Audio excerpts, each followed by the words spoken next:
Hi guys and welcome back in Medical Scribe.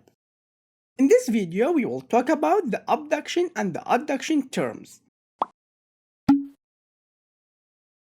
These two terms, the abduction and the adduction, are terms of movement.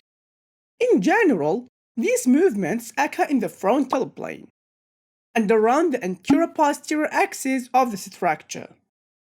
And these movements occur in this plane and in this axis in order to achieve them in the perfect way. Alright, to make it easy for us, we will explain them in two forms or in two types, which are the general usage for these terms and when used with the fingers and toes. So in the general usage, the abduction means moving the structures away from the midline of the body, like when we're moving the upper limb laterally, away from the side of the body. So here, we will abduct the limb.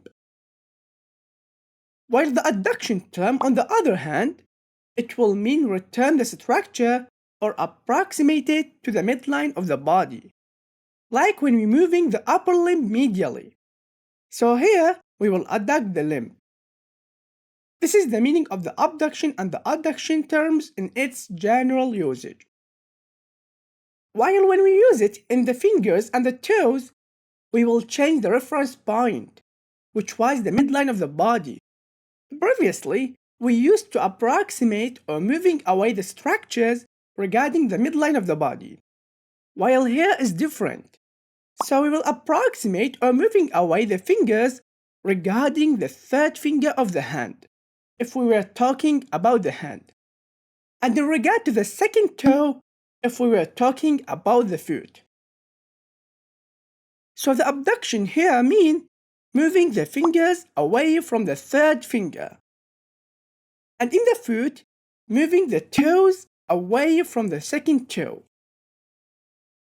While in the adduction, we will approximate the hand fingers to the third finger, or approximate the toes to the second toe.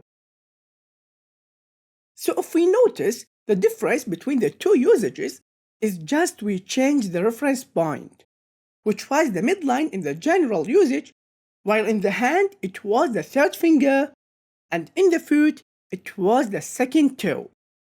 And the other structures will be moved away and abducted from these reference points, or will be approximated and adducted to these points. So that was almost everything about the abduction and the adduction terms. And that's it. I hope what I said makes sense. See you next video, and goodbye.